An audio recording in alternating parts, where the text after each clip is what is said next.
नमस्कार, मैं हूं शशांक लखेरा और स्विट्जरलैंड ने फाइनली जो है ये अनाउंस कर दिया है कि हम अपनी 200 साल की जो पॉलिसी है, न्यूट्रलिटी पॉलिसी है, उसको जो है अब यहाँ पे तोड़ रहे हैं।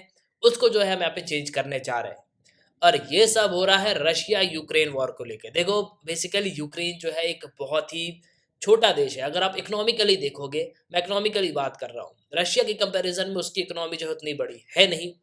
लेकिन रशिया ने जिस तरीके से इन्वेड किया है और कंटिन्यूसली जो है यहाँ पे बॉम्बिंग कर रहा है, मासूम लोग जो है यहाँ पे मारे जा रहे हैं, मतलब सिविलियंस हैं, उनकी जो है यहाँ पे डेथ हो रही है। और अब तो रशिया ने अपने बॉम्बर्स को भी जो है डिप्लॉय कर दिया है। इसको देखते हुए सभी देशों ने बहुत ही मैसिव लेवल पे जो है सैंक्शन इम्पोज किए हैं। कई देशों ने फाइनेंशियल सैंक्शन को इम्पोज किया, कई देशों ने ट्रेड में टैरिफ जो है बढ़ा दिया।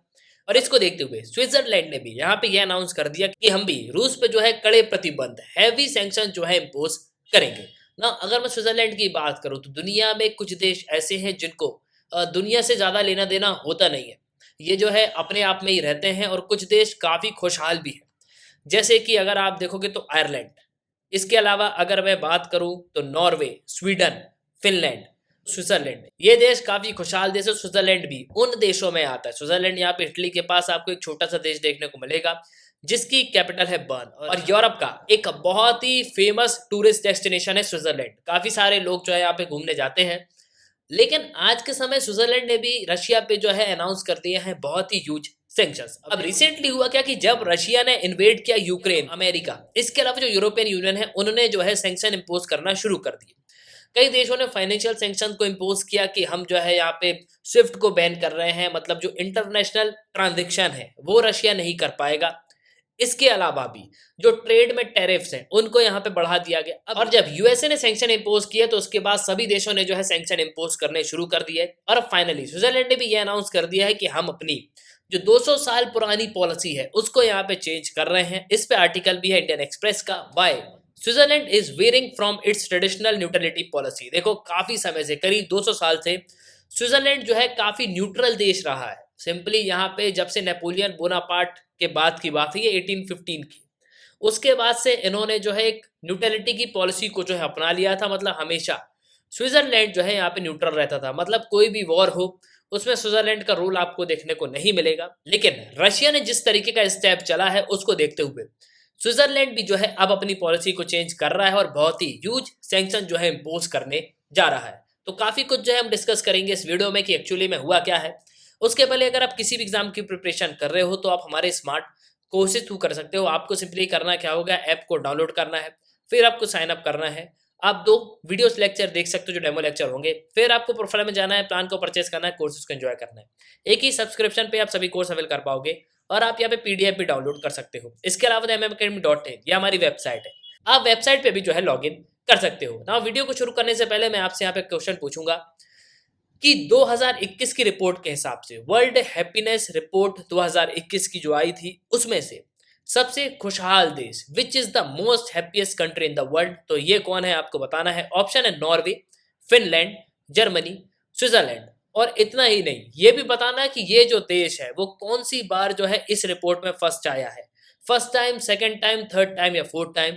तो वीडियो को करो पॉज और सही उत्तर कमेंट बॉक्स में जो है कमेंट करना ना। फर्स्ट ऑफ ऑल तो ये समझ लो आप कि आज के समय रशिया ने जिस तरीके का इन्वेजन किया है यूक्रेन में, उसको लेके दुनिया भर में जो क्रूड ऑयल के प्राइसेस है वो अब बढ़ने शुरू हो गए। देखो, एक्चुअली में हुआ क्या है कि रशिया जो है भारी मात्रा में पेट्रोलियम और गैस जो है यहाँ पे सप्लाई करता है। आपको थोड़ा समझना होगा कि जो गल्फ कंट्रीज हैं, गल्फ कंट्रीज के बाद अगर आप देखोगे तो रशिया का भी काफी हद तक जो है योगदान है क्रूड ऑयल में। इसके अलावा एक जमाने में अमेरिका भी यहाँ पे ये कोशिश कर रहा था कि वो लार्जेस्ट प्रोड्यूसर बने ऑयल का, और एक्चुअली में ऐसा हुआ नहीं। और अब दुनिया भर में अगर आप क्रूड ऑयल के प्राइसेस देखोगे तो ये बढ़ रहा है और इंडियन करेंसी रुपी भी आपको जो है नीचे आता हुआ नजर आएगा। लेकिन अब अगर हम बात करें यूनाइटेड नेशंस की, तो देखो हुआ क्या कि यूनाइटेड नेशन की जो जनरल असेंबली है उस पर हुई थी वोटिंग कि रशिया ने जिस तरीके का इन्वेजन किया है तो ये जो है गलत है या सही है। तो इसमें अगर आप देखोगे तो कई सारे देशों ने जो है यहाँ पे इस चीज को एब्सटेन कर दिया। एब्सटेन करने का मतलब होता है कि रशिया का सपोर्ट जो है यहाँ पे किया। अब देखो, इसमें से जो है भारत एक देश है। भारत ने जो है यहाँ पे क्या किया कि भारत ने जो है रशिया का सपोर्ट किया कि जी हाँ, रशिया ने जो भी किया है बिल्कुल सही है। और अब जब यूनाइटेड नेशंस में वोटिंग हुई तो कई सारे देशों ने यहाँ पे फेवर किया किसका, यूक्रेन का, कि जी हाँ, हम जो है यूक्रेन का सपोर्ट करते हैं। लेकिन वहीं कई देशों ने यहाँ पे कर दिया एब्स्टेन। अब एब्स्टेन करने में इंडिया भी था, इसके अलावा पाकिस्तान भी था। अब पाकिस्तान की स्थिति तो वैसे ही खराब है, परमानेंट मेंबर है ये एफएटीएफ का। और इंडिया ने भी यहाँ पे ये कहा कि बिल्कुल रशिया ने जो भी किया है बिल्कुल सही है, क्योंकि पास में अगर आप देखोगे तो जब इंडिया पे मुसीबत आई है तो उस समय सिर्फ रशिया जो है यहाँ पे खड़ा हुआ था। आपको याद होगा 1971 का वॉर, जब यूनाइटेड किंगडम इसके अलावा अमेरिका ने अपने वॉरशिप्स को जो है डिप्लॉय कर दिया था, तब रशिया ने अपनी सबमरीन्स को जो है खड़ा कर दिया था। इसके अलावा भी जब कल पीओके का मुद्दा उठेगा यूनाइटेड नेशंस में, मान लो कल को भारत जो है अगर पीओके को इन्वेड कर देता है जिस तरीके से आज रशिया यूक्रेन को कर रहा है, तो उस समय होगा ये कि रशिया भी जो है भारत का बिल्कुल सपोर्ट करेगा। और यूनाइटेड नेशन जनरल असेंबली की वोटिंग में स्विट्जरलैंड ने जो है इन फेवर वोट किया था कि जी हाँ, हम जो है यूरोपियन कंट्रीज के साथ हैं, रशिया ने जो भी किया है वो बिल्कुल गलत है। अब रिसेंटली हुआ क्या कि जिस तरीके से जो वेस्टर्न लीडर है वो एक साथ आके रशिया पे जो है सैंक्शन इंपोज कर रहे हैं, इसको देखते हुए स्विट्जरलैंड ने भी यहाँ पे ये कहा कि हम अपनी 200 साल जो पुरानी पॉलिसी है उसको हम कर रहे हैं चेंज, और अब सैंक्शन जो है इंपोज करेंगे हम मॉस्को पे। मतलब रशिया पे जो है स्विट्जरलैंड ने बहुत ही ह्यूज सैंक्शन जो है इंपोज करने शुरू कर दिए हैं। इन्होंने रिसेंटली यहाँ पे ये कहा कि हम जो है यूरोपियन यूनियन को ज्वाइन कर रहे हैं, और अब रशिया के जो एयरप्लेन्स हैं वो स्विट्जरलैंड के एयर स्पेस को यूज नहीं कर सकते।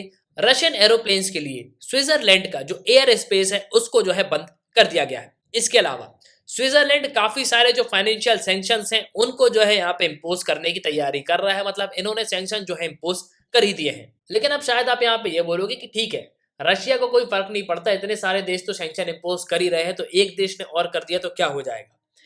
लेकिन स्विट्जरलैंड की ये न्यूट्रलिटी पॉलिसी थी क्या? देखो एक्चुअली में इस पॉलिसी का अपने आप में एक बहुत बड़ा इतिहास है ना। स्विट्जरलैंड की जो फॉरेन पॉलिसी है उसमें आपको स्विस न्यूट्रलिटी का सबसे बड़ा प्रिंसिपल जो है देखने को मिलेगा। बेसिकली इसका मतलब ये है कि स्विट्जरलैंड कभी भी ना कि आर्म्ड पॉलिटिकल कॉन्फ्लिक्ट में जो है यहाँ पे इन्वॉल्व होगा। जो दूसरे देश यहाँ पे लड़ रहे हैं, मान लो कोई भी दो देश यहाँ पे लड़ रहे हैं, तो हम जो है उनके मामले में बिल्कुल यहाँ पे नहीं बोलेंगे, हम जो है यहाँ पे बिल्कुल न्यूट्रल रहेंगे। और देखो स्विट्जरलैंड ने इस पॉलिसी को इसलिए इम्पोज किया है कि वो जो है अपनी एक्सटर्नल सिक्योरिटी और पीस को जो है यहाँ पे प्रमोट कर पाए, मतलब उसके देश में शांति बनी रहे। इस वजह से स्विट्जरलैंड ने जो है इस पॉलिसी को अडॉप्ट किया हुआ है, और इस पॉलिसी को इम्पोज किया गया था 1815 में। 1850 में हुई थी ट्रीटी ऑफ पेरिस। बेसिकली यहाँ पे होता क्या है कि जो फॉरेन वॉर होते हैं उसमें स्विट्जरलैंड जो है बिल्कुल भी यहाँ पे पार्टिसिपेट नहीं करेगा। 1815 में जो है आपको नेपोलियन बोनापार्ट का एरा देखने को मिलेगा, तो उस जमाने में स्विट्जरलैंड जो है बिल्कुल यहाँ पे वॉर में इन्वॉल्व होता था। इसके अलावा जो पॉलिटिकल कॉन्फ्लिक्ट्स हैं उन पे यहाँ पे बात करता था। लेकिन 1850 के बाद स्विट्जरलैंड ने एक पॉलिसी को अपना लिया कि हम बिल्कुल जो है न्यूट्रल रहेंगे, और वो पॉलिसी जो है कंटिन्यू रही है। लेकिन अब 200 साल बाद जिस तरीके से रशिया ने यूक्रेन को जो है इन्वेड करने की कोशिश करी है, और कंटिन्यूसली रशिया जो है इन्वेड कर रहा है, इसको देखते हुए स्विट्जरलैंड ने भी जो है अपनी पॉलिसी को चेंज कर दिया है और बहुत ही ह्यूज सैंक्शन इंपोज करने की तैयारी कर रहा है। तो वापस आते हैं अपने क्वेश्चन पे। हमारा क्वेश्चन था, according to world happiness report from 2021 which is the most happiest country in the world. तो इसका सही आंसर है फिनलैंड, और फिनलैंड चौथी बार जो है इस पे फर्स्ट आया है। सबसे खुशहाल देश है फिनलैंड। फिनलैंड की कैपिटल है हेलसिंकी, और जो नोकिया मोबाइल आप यूज करते थे वो कंपनी फिनलैंड की ही रही है। तो इसी के साथ ये तंत्र वीडियो का सुनने के लिए बहुत बहुत धन्यवाद। जय हिंद, जय भारत।